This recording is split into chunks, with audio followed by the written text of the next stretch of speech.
ladies and gentlemen. Thank you for joining us again here on MaxSportsOnline.com. Dameon Nelson coming here with this WWE RAW wrap-up for Labor Day, Monday, September 4th, 2006. Thanks for clicking on over, and thanks for joining us as we are the world's most watched pro wrestling news and entertainment program, bar none, folks. And let's get right off to it. Raw starts this week with Edge in the ring climbing a ladder. It's talking about the TLC match that is going to be occurring at Unforgiven in just a couple of weeks' time. TLC, it is Edge one-on-one with Cena. If Cena loses, Cena goes to SmackDown with a 3-year contract. Now, keep in mind, folks, this all conveniently happens right after SmackDown launches on the new CW network. And keep in mind what Linda McMahon said recently about SmackDown having its issues and needing that star power. Wouldn't be surprised to see Edge go over in that matchup in Toronto, his hometown, and Cena to SmackDown. Now, as I said in the last wrap-up, is that punishment? Well, that's for a lot of you to decide, and keep that feedback coming. We've got a lot of emails from you guys that we'll be talking about on this week's edition of the Pro Wrestling Report, which will be available online later this week. But that, of course, ends with a run-in from John Cena. Cena bludgeons Edge, puts Edge through a table. Edge is then left the building, seemingly done for the night. However, Lita stays around. Whatever. And then it's the matchup for the Intercontinental Championship. Jeff Hardy winning the #1 contendership last week, and this week gets his chance one-on-one against Nitro.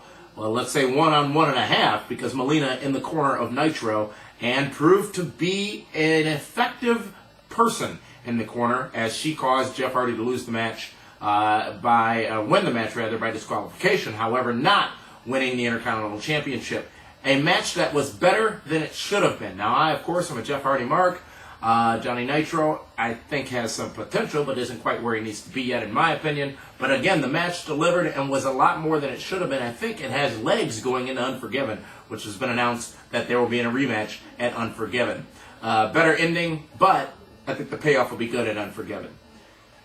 This week, we see the This Week in WWE History from the 24/7 team, and it is the Nitro debut. Yes, indeed. It was back in 1995 when Nitro first debuted, and remember how shocked we all were when Lex Luger appeared on Nitro back before this internet ruined wrestling, but be that as it may, without the internet, you wouldn't be watching this right now for the most part. So that was interesting to see, celebrating. It was Labor Day, Monday, when Raw was preempted, I think, on the USA Network. Nitro taking advantage of an opportunity, and as you saw, went on for a long time as #1 in that time slot.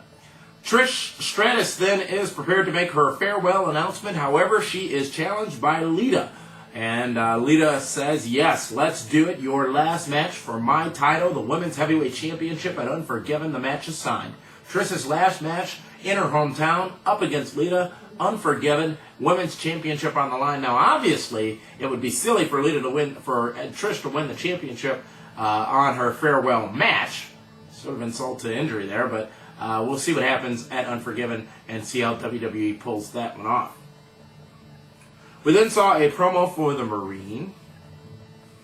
And then Lita complains to the McMahons, where Jonathan Coachman says, you probably don't want to bother them. Then Shane comes out, makes the six-person matchup for later the evening. It would be Carlito teaming up with Edge and Lita going up against John Cena. Carlito teaming up with John Cena and Trish Stratus going up against Edge, Lita, and Randy Orton. That match made for later. Jonathan Coachman kisses Shane's ass. Shane doesn't seem to care, and then we go from there. Then it's Chris Masters already in the rings.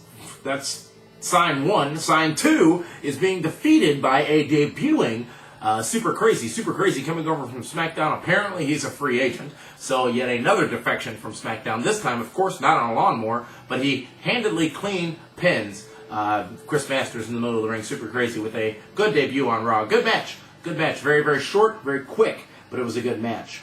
And then Vince McMahon and Shane McMahon come out, accompanied by the Big Show, the ECW champion. And ECW is supposed to be a distinctly different brand from Raw, but be that as it may. They all come out to the ring, and then they talk about the big matchup coming up in Unforgiven. Well, of course, they are interrupted by D-Generation X, who comes out with their own security force, as JR said, and that was a chair and a sledgehammer.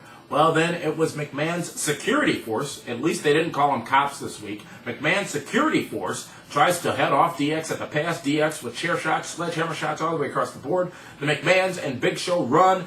Again, good build-up to the match not only tomorrow night on ACW, but leading up into Unforgiven's Hell in a Cell. Then it was a tag team triple threat match to determine the number one contenders for that same pay-per-view Unforgiven for the tag championships. Highlanders up against Kane and Murdoch, up against Viscera and Charlie Haas. Now, which was a better team? Here's a question for you all watching at home. Viscera and Haas or Viscera and Val Venis? The Highlanders get over in that matchup and win. Maria watching the paint dry. It's funny as they cut throughout the evening to Maria watching Jeff Hardy's wall of paint dry. It's pretty funny, pretty well done by them. Spirit Squad watching from afar. The number one contenders for their tag team championships are, as I said, the Highlanders. It was a quick and good match, and it was good to see the Bushwhackers 2006 go over in that particular matchup. And then we see the Kiss Cam with Maria in the ring. I initially wondered why, as that usually is featured on WWE.com, but then we found out when the Nature Boy came out and got his kiss from Maria. Well, of course, then it was Estrada coming out with his man Umaga to get their pain inflicted on Ric Flair. Well, saving the day was Kane, a returning Kane to WWE, and he owns Umaga, and the match is made for Unforgiven. Kane destroying Umaga, first person we've seen to do that, and put him out of the ring. And again, the match made for Unforgiven. And then things get very interesting, folks. We see this promo for a new tag team coming soon to WWE called Crime Time. Now, crime is spelled C-R-Y-M-E. And they hold up what looked to be a Wingstop location. We'll see what happens when they debut. But continuing along that path, Teddy Long then enters the Phillips Arena in Atlanta, Georgia, and takes his seat in his suite to watch John Cena, a man who potentially will be coming over to his brand if he does not win the match at Unforgiven. Teddy Long getting a pretty steady chant from the fans as he is in his hometown of Atlanta, Georgia. Then Vince McMahon goes off on a pretty interesting tangent, and with his DVD in his hand, announces that he wants to do the one thing he has never done, which is headline a match in Madison Square Garden, the house his father and grandfather built. Well, folks, next week on Raw from Madison Square Garden in New York, it will be Vince McMahon one-on-one with his son-in-law, Triple H, Hunter Hearst Helmsley. All part of the build for the match at Unforgiven, so I really can't fault it. Should be interesting to see how that is all done next week, and what person from what other brand will be involved in the matchup. Then it's the main event, folks. Edge teaming up with Randy Orton and Edge's girlfriend Lita, going up against Trish Stratus, Carlito, and John Cena. John Cena, who is dressed like a Marine now. Well, not a Marine, but wearing camouflage. I guess we're supposed to think that's from the movie. Very good match, to be honest with you. It told a story and did what it needed to do to push the main event at Unforgiven. Very good ending as Randy Orton RKO's Trish Stratus. Didn't care. And then the pin victory for the team of Orton, Lita, and Edge. They all walk out of the ring with their belts, and it is on for Unforgiven. Orton will go one-on-one with Carlito, obviously Edge versus Cena, and then Trish versus Lita. Again, very good way to end the episode of Raw this week. Folks, we want to know what you thought of Raw this week, as we will read those emails and discuss them on this week's edition of the Pro Wrestling Report. Check out the new website, folks, MaxSportsOnline.com, the Pro Wrestling Report subsite. Check it out. Come on over. Interact with us. Again, send those emails. Click on over to the message board. You can join us on MySpace, YouTube, wherever you want. We are all over the place on the internet.